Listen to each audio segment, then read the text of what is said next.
வணக்கம் நண்பர்களே. நம்ம ஏ ஸ்கொயர் காவலர் பயிற்சி மையம் இலவச உளவியல் வகுப்பு மே 15லேருந்து தொடங்குது. அதுக்கு முன்னாடி உளவியல் வகுப்பு போகிறதுக்கு முன்னாடி பேசிக்காக ஒரு சில மனப்பாட பகுதியெல்லாம் இருக்குது. அது எல்லாமே நம்ம தெரிஞ்சால் மட்டும்தான் உளவியலை நம்ம சிறப்பாக பண்ண முடியும். அதனால் நம்ம என்ன பண்ண போகிறோம், இன்றைக்கி வர்க்கமூலம் அப்படின்ற ஒரு டாபிக் பார்க்க போகிறோம். வர்க்கமூலம்னா என்னன்னா, நம்ம ஸ்கொயர்னு சொல்லியிருப்போம் நம்ம இங்கிலீஷில்.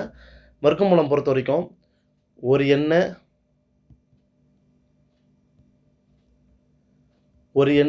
அதே எண்ணுடன் பெருக்கப்படும் போது கிடைக்கும் வேல்யூ தான் என்னது, வர்க்கமூலம் அப்படின்னு சொல்லுவோம் நம்ம.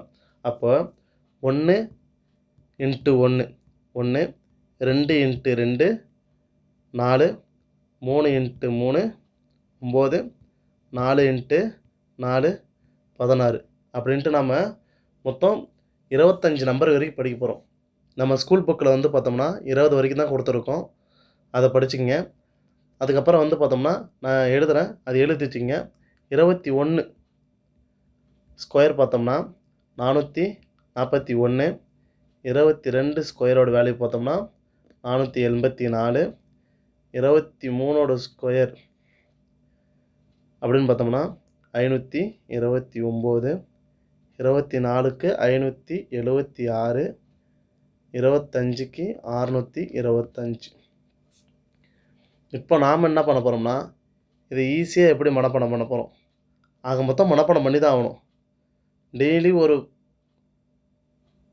பார்ட்டை பார்த்துட்டே இருந்தோம்னா அது ஈஸியாக மனப்பாடம் ஆகிடும். அதன்படி நம்ம என்ன பண்ண போகிறோம்னா, இன்றைக்கி ஈஸியாக மனப்பாடம் பண்ண போகிறோம்.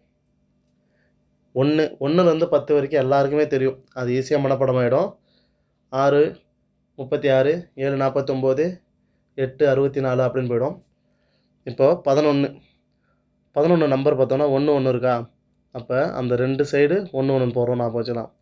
அதேமாரி 2க்கு 4 2 தடவை எழுதுகிறோம், ஞாபகம் வச்சுக்கலாம். அதேமாதிரி 3 பார்த்தோன்னா 3 2ஆல் பெருக்கினா 6, அதே ஸ்கொயர் பண்ணால் 9, அந்த வேல்யூ வந்துடுச்சா, அப்போ 169. 4 பார்த்தோம்னா 4 16, அப்போ ஈஸியாக நமக்கு பின்னாடி என்ன கிடச்சிடும், 6 வருதுன்னு தெரிஞ்சிடும்.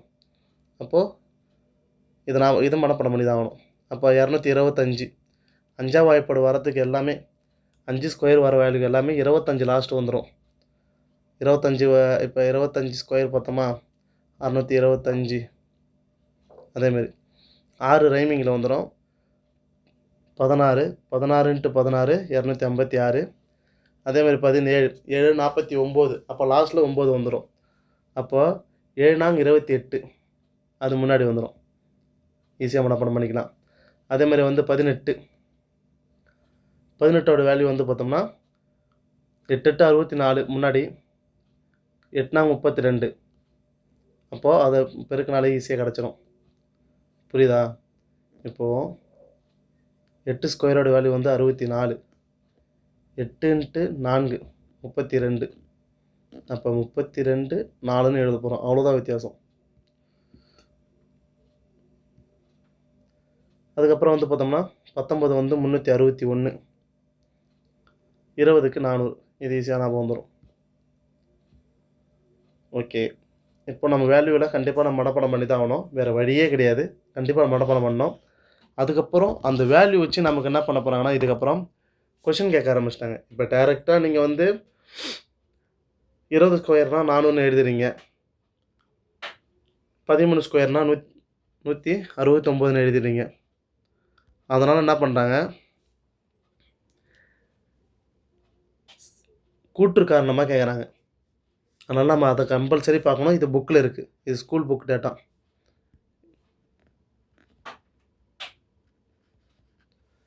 வர்க்க எண்களை பார்த்தோம்னா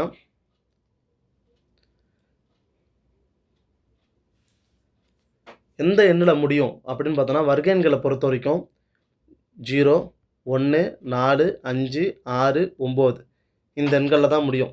இந்த எண்களில் முடிஞ்சதுன்னா கண்டிப்பாக அது வர்க்க எண் நம்ம சொல்லிடலாம். லாஸ்ட் டைம் எஸ்ஐ கொஷின் பேப்பரில் ஒரு 2023 எஸ்ஐயில் கேட்ட கொஷின் 108 நம்பரை கொடுத்துட்டு அது வர்க்க எண்ணா அப்படின்னு கேட்டாங்க. அப்போ நம்ம இந்த நம்பர் தெரிஞ்சோம்னா 8ல் முடிஞ்சால் கண்டிப்பாக அது வர்க்க எண் கிடையாது அப்படின்னு நம்ம சொல்லிடலாம். அப்போ அவங்களுக்கு டேரெக்டாக கேட்காம என்ன பண்ணுறாங்க, கூட்டத்தில் கேட்குறாங்க. அதேமாதிரி 2ஓட ஸ்கொயரும் 8ஓட ஸ்கொயருன்னு பார்த்தீங்கன்னா லாஸ்ட் நம்பர் என்னவாக இருக்கும்? 4ஆக இருக்கும். அதை தான் சொல்கிறாங்க. 2க்கும் 8க்கும் முடிஞ்சால் லாஸ்ட் நம்பர் 4. அப்போ 1க்கும் 9க்கும் என்ன இருக்கும்? 1 இருக்கும். 3க்கும் 7க்கு என்ன இருக்கும்? லாஸ்ட்டில் 9 இருக்கும். 4க்கும் 6க்கு லாஸ்ட்டில் 6 இருக்கும். 5க்கும் 0வில் முடிந்தா 5 அல்லது 0. 0க்கு பொறுத்த வரைக்கும் 10க்கு லாஸ்ட்டில் 0 வரும். 20க்கு 0 வரும். முடிஞ்சா 5க்கு பொறுத்த வரைக்கும் லாஸ்ட்டில் 5 தான் வரும். 25, 225, 625 இந்த மாதிரி தான் வரும். அதுக்கப்புறம் வந்து பார்த்தோன்னா முக்கியமான டாபிக் தான் கூற்று. ஒரு ஒற்றைப்படை எண்ணின் வர்க்கமானது எப்போதும் ஒற்றைப்படை எண்ணாகவே இருக்கும். அப்படி பார்த்தோம்னா 3, 9, 1க்கு 1, 7க்கு 49, 9க்கு 81. அப்போ ஒற்றைப்படை எண்ணுக்கு என்ன வருது? ஒற்றைப்படை எண்ணாக தான் இருக்கிறது. மேலும் இரட்டைப்படை எண்ணுக்கு இரட்டைப்படை எண்ணாகவே இருக்கும். ஓகே, இப்போ நம்ம என்ன பண்ணிட்டோம்? 0, 1, 4, 5, 6ன்னு சொல்லிட்டோமா? அப்போ இல்லாத நம்பர் 2, 3, 7, 8 இந்தமாரி முடிஞ்சால் அது வர்க்கமா அப்படின்னா கண்டிப்பாக அது வர்க்கம் கிடையாது. ஓகேவா? அப்போது இந்த டாப்பிக்கில் இருந்து தான் கண்டிப்பாக கேட்குறாங்க. இது முக்கியமான டாப்பிக்கு, பார்த்துக்கலாம். அடுத்தது ஒரு வர்க்க எண்களுடைய மேலும் சிறப்பு பண்புகள்னு சொல்லியிருக்காங்க. இந்த டாப்பிக்கெலாம் என்ன பண்ணுவாங்க? கூற்றா வைப்பாங்க. அதாவது என்ன சொல்கிறாங்கன்னா, 1ஐ தவிர்த்த ஒரு இயல் எண்ணின் வர்க்கமானது 3இன் மடங்காகவோ அல்லது 3இன் மடங்கிற்கு 1 கூடுதலாக இருக்கும். சரி, இயல் என்னன்னா 1, 2, 3, 4, 5, 6 டாட் போயிட்டே இருக்கா. அவங்க என்ன சொல்கிறாங்கன்னா 3இன் மடங்காக இருக்கும். சரி, இப்போ 1, 4, 9, 16, 25 3இன் மடங்காக. சரி, 3க்கு மடங்காக இருக்கிறது. இப்போ 4 வந்து பார்த்தோன்னா 3இன் மடங்கு என்னது? 1 3, 2 3 6, 9, 4 12, 5 5. அப்போ என்ன சொன்னாங்கன்னா 3இன் மடங்காக இருக்கும் அல்லது அந்த 3இன் மடங்கு கூட 1 கூடுதலாக இருக்கும். அப்போ 3 கூட 1 கூட்டினா 4. அப்போ வந்துடுச்சா? 9 மடங்கு வந்துடுச்சா? அதுக்கப்புறம் 15 + 1 16 வந்துச்சா? அதை தான் அவங்க சொல்கிறாங்க. இது ஸ்டேட்மெண்ட்டு 1.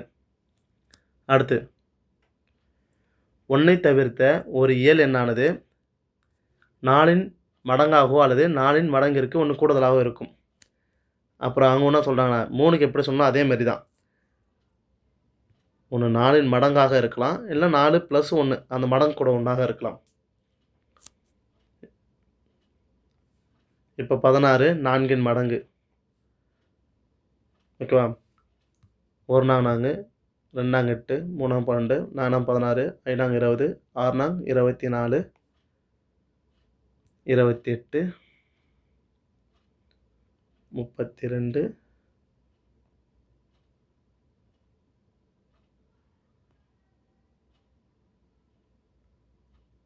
ஓகே,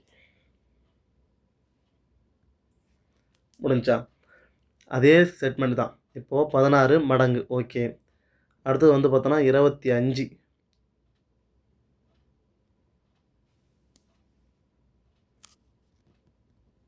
36 வரும்.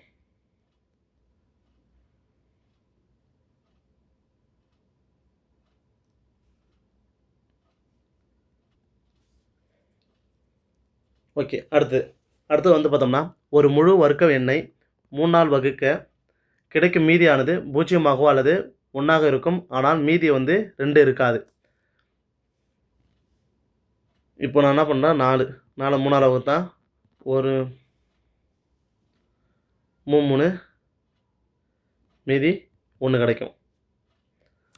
அதுக்கப்புறம் ஒரு முழு வர்க்க எண்ணை 4ஆல் வகுக்க கிடைக்கும் மீதி 0 அல்லது 1ஆக இருக்கும். இங்கேயும் 0ஆக இருக்கும் அல்லது 1ஆக இருக்கும். ஆனால் 2ம் 3 மீதியாக கிடைக்காது. ஒரு முழு வர்க்க எண்ணை 8ஆல் வகுக்கும்போது மீதி 0ஆக இருக்கும் அல்லது 1 4ஆக இருக்கும். ஆனால் 2 3 5 6 7ஆக இருக்காது. நான் ஏன் இந்த கூற்றுலாம் படித்து சொல்கிறேன்னா, இது கூற்று கண்டென்ட்டாக நமக்கு வைக்கலாம். அதனால் படித்து சொல்கிறேன். கண்டிப்பாக யூஸ் ஆகும். அடுத்தது இது வந்து பாக்ஸ் கொஷினு. இது ப்ரீவியஸ் கொஷின்லையும் கேட்டிருக்காங்க. செவ்வியல் எண்களான 6, 8, 496, 81, 28 போன்றவை இது வர்க்க எண்கள் அல்ல. ஆனால் இது எல்லாமே செவ்வியல் எண்கள் சொல்லுவாங்க. இது முக்கியமானது. இது ப்ரீவியஸ் கொஸ்டின் பேரில் கேட்டிருக்காங்க. கீழ்கண்டவற்றில் செவ்வியல் எண்களில் இல்லாதது எது? இது எல்லாத்தையும் கொடுத்துட்டு ஒரு வர்க்க எண்கள் கொடுத்துருந்தாங்க. அவ்வளோதான், போதுமானது. வர்க்க எண்கள் இவ்வளோதான் டாபிக். இதை நம்ம படித்தாலே போதுமானது. இந்த 25 வரைக்கும் இருக்கிற எண்கள் எல்லாம் படிச்சுக்கிங்க. நான் சொன்னேன் கீழே அந்த டாபிக் மட்டும் படித்தா மட்டும் போதுமானது. Okay, thank you. நம்மளை ஃபாலோ பண்ணிக்கங்க.